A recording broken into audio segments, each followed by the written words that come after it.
आई थी, ये मैं पढ़ रहा था, यूएस के एक सर्जन ने 5 ग्राम पॉलिथीन ब्रेन से निकाला है। तो आप देखिए कितना हमारे ब्लड में कितना जाता होगा और कितना वो पॉइजनस गैस किससे बनता है बताओगे बच्चों?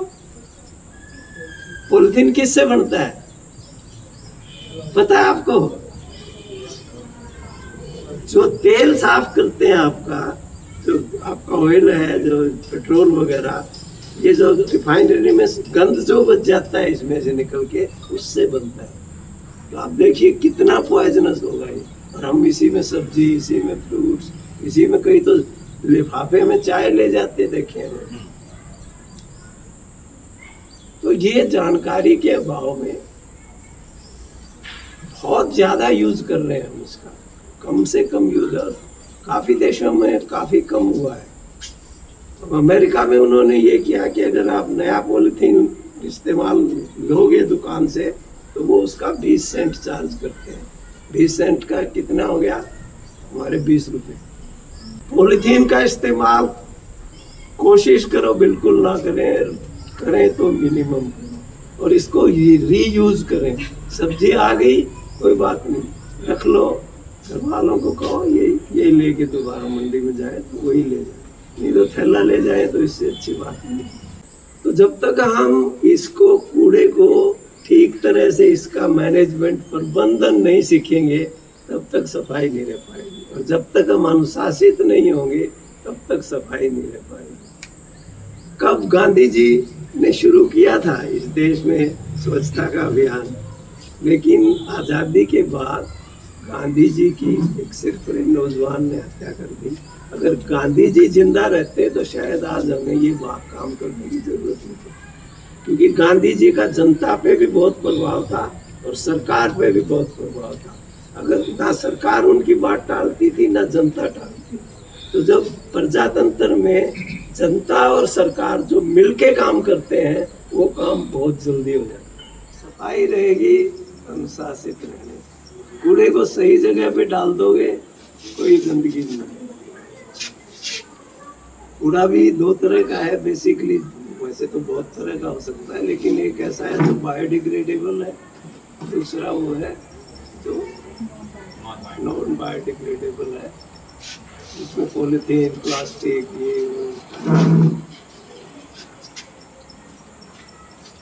ये तीसरा जिसको हम बिल्कुल नहीं याद रखते वो इलेक्ट्रॉनिक्स का जो होता है वो बिल्कुल अलग रहना चाहिए। आपके सेल्स हैं, जैसे हमारे हम सेल्स को डाल देते हैं कूड़े में। सेल्स को अच्छे जो विकसित देश हैं उसमें कोई भी कूड़े में नहीं डालता, वो अलग से रखे जाते हैं और अलग से ही कलेक्ट करते हैं और फिर उनको रिसाइकिल करते हैं। हम प्लास्टिक भी इकट्ठा, हमारा जो बायोडिग्रेडेबल है वो भी इकट्ठा। तो अगर इस तरह हम कूड़े को मिक्स कर देंगे ना तो फिर हम सफाई मैनेज नहीं कर पाएंगे। जो हमें कूड़ा दिखाई देता है वो सबसे ज्यादा क्या है? Non biodegradable. जो केले का छिलका मान लो आप फेंक भी दिया आपने, या आपने और कोई चीज जो बायोडिग्रेडेबल है, सब्जी के छिलके फेंक दिए, 5-6 महीने में गल जाएंगे, मिट्टी बन जाएगी। लेकिन अगर प्लास्टिक आप कहीं भी फेंक दोगे तो वो सालों साल तक ऐसा ही रहेगा, तो वो दिखाई देगा आपको। आप कहीं भी देखोगे तो आपके जो पॉलिथीन के जो लिफाफे हैं या दूसरा पॉलिथीन है जो भी, वो आपको अलग से दिखाई दे। तो इसका विशेष ध्यान रखना है कि एक तो कम से कम इसको लाना चाहिए घर में। अपने पेरेंट्स से कहो कि भाई इसको ना लें, अगर लाते भी हो तो उसको रीयूज कर सकते हो। हर बार आप पहले तो थैला ले जाते थे हम घर जाते हुए, अब क्यों नहीं ले जा सकते? क्या हो गया? तो थैले भी इतने छोटे आ रहे हैं, जेब में डाल के ले जाओ। तो घर वालों को कहो थैला लेके जाएं, पॉलिथीन ना ले आए। हरियाणा में हमने सारी प्लास्टिक फेंक, अब मुझे पता नहीं क्या पोजीशन है, लेकिन जब हमने सफाई अभियान शुरू किया था तो हर कोई कहता था जी इनकी फैक्ट्री बंद करवा दो।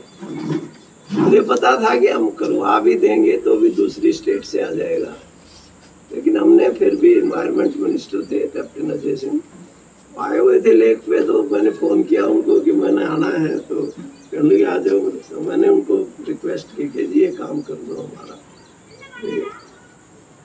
इससे कुछ छुटकारा मिल जाएगा, कुछ कम आएगा। दूसरी स्टेट से तो इतना नहीं आ सकता ना जो यहाँ बन रहा है उतना।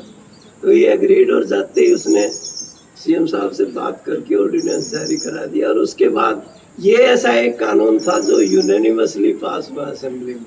नहीं तो अपोजिशन वाले नॉर्मली कानूनों को का अपोज करते हैं, विरोध करते हैं।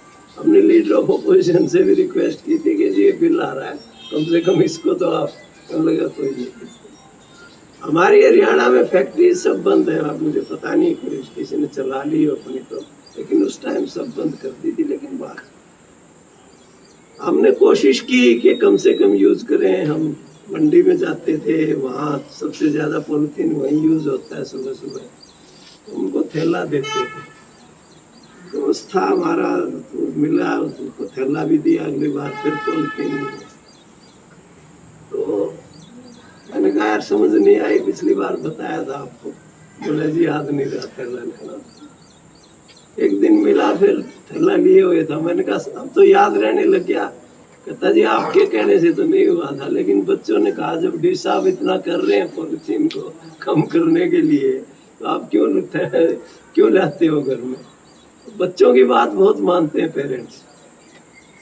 जो चिल्ड्रन टू पेरेंट एजुकेशन है वो बहुत प्रभावशाली होती है। Most effective education is from children to parents.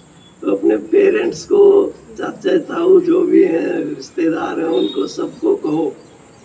बच्चों की बात सुनी जाती है, तो बच्चे कहेंगे तो पेरेंट्स जरूर मानेंगे। ये मेरा अपना अनुभव। तो ये कहोगे अपने घर में जाके पेरेंट से कि ना लाए पॉलिथीन, कहोगे? आवाज नहीं आ रही। ब्रेन के अंदर, कैन यू इमेजिन, ये माइक्रो जो इसके कंटेंट्स हैं।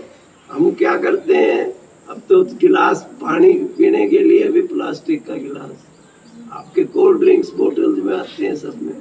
कई तो चाय भी गर्म चाय भी पॉलिथीन के उसमें पीते हैं। वो तो उसके जो माइक्रो एलिमेंट है वो तो साथ जाएगा उसके। वो कहाँ तक है बात। ये तो वो सर्जन इतना अच्छा था कि उसने निकाला, अदरवाइज ब्रेन से चीजें निकालना इतना आसान नहीं होता है। आदमी पैरालिसिस हो जाता है। ब्रेन इतनी ज्यादा नसें हैं उसमें जुड़ी हुई है, हर एक चीज उससे। ये उसने अभी रिपोर्ट आई थी, ये मैं पढ़ रहा था, यूएस के एक सर्जन ने 5 ग्राम पॉलिथीन ब्रेन से निकाला है। तो आप देखिए कितना हमारे ब्लड में कितना जाता होगा और कितना वो पॉइजनस का। किससे बनता है बताओगे बच्चों? पॉलिथीन किससे बनता है पता है आपको? जो तेल साफ करते हैं आपका, जो आपका ऑयल है, जो पेट्रोल वगैरह, ये जो रिफाइनरी में गंद जो बच जाता है इसमें से निकल के, उससे बनता है। तो आप देखिए कितना पॉइजनस होगा ये। और हम इसी में सब्जी, इसी में फ्रूट्स, इसी में कई तो लिफाफे में चाय ले जाते देखे। तो ये जानकारी के अभाव में बहुत ज्यादा यूज कर रहे हैं हम इसका। कम से कम यूज, और काफी देशों में काफी कम हुआ है। तो अमेरिका में उन्होंने ये किया कि अगर आप नया पॉलिथीन इस्तेमाल लोगे दुकान से, तो वो उसका 20 सेंट चार्ज करते हैं। 20 सेंट का कितना हो गया? हमारे 20 रुपए। 20 सेंट चार्ज करते हैं वो अलग लिफाफे। तो इससे ऐसे काफी फर्क पड़ता है। इसलिए हमारे यहाँ नहीं लागू कर पा रहे, पता नहीं क्यों नहीं कर पा रही सरकार। पॉलिथीन का इस्तेमाल कोशिश करो बिल्कुल ना करें, करें तो मिनिमम, और इसको रीयूज करें। सब्जी आ गई, कोई बात नहीं, रख लो, घर वालों को कहो ये लेके दोबारा मंडी में जाए तो वही ले जाए, नहीं तो थैला ले जाए तो इससे अच्छी बात नहीं। तो इस नॉन बायोडिग्रेडेबल चीजें हैं उनको अलग से रखो। आपके गांव में पंचायत सरपंच को कहो कि इकट्ठा एक बोरी कट्टे में डालते रहो, भर जाए तो उसको कहो कि ये इकट्ठा गांव में एक गड्ढा बना दे, उसमें डाल दे, और जब ट्रॉली भर हो जाए तो से पूरा सामान गांव में पहुंचा दे। वहाँ इसको इकट्ठा करके आगे रिसाइकलिंग के लिए भेज देते हैं।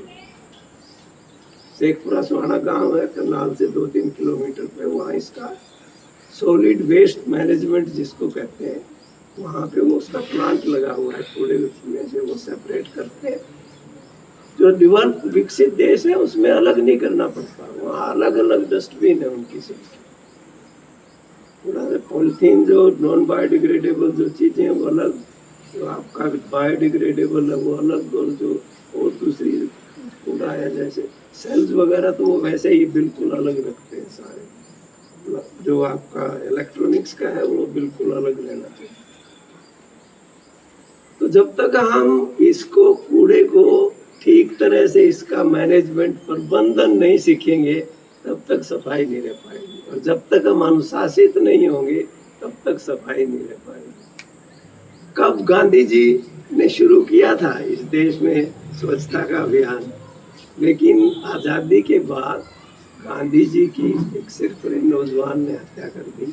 अगर गांधी जी जिंदा रहते तो शायद आज हमें ये काम करने की जरूरत नहीं थी, क्योंकि गांधी जी का जनता पे भी बहुत प्रभाव था और सरकार पे भी बहुत प्रभाव था। अगर ना सरकार उनकी बात टालती थी ना जनता टालती, तो जब प्रजातंत्र में जनता और सरकार जो मिलके काम करते हैं वो काम बहुत जल्दी हो जाता है। लेकिन हम नहीं कर पाए गांधी जी के जाने के बाद, ये हमारी प्रायोरिटी में नहीं रहा। अब पिछले 20-25 साल से समझ लीजिए, पहले निर्मल भारत अभियान के नाम से और अब स्वच्छ भारत अभियान के नाम से सरकार कुछ कर रही है, लेकिन जो हो रहा है वो इतना नहीं है कि हम एक साफ देश बन सकें। अभी भी बहुत कुछ, क्योंकि जब तक नागरिकों का सहयोग नहीं होगा तब तक कोई काम प्रजातंत्र में पूरा नहीं। सरकार कितनी कोशिश कर ले, लेकिन जब तक नागरिकों का सहयोग नहीं होगा प्रजातंत्र में कोई काम नहीं। ये भ्रष्टाचार का भी यही बात, तो नागरिक सहयोग नहीं करेंगे, अकेली सरकार कितना भ्रष्टाचार बंद कर पाए। भ्रष्टाचार बंद जनता कर पाए, जनता करेगी।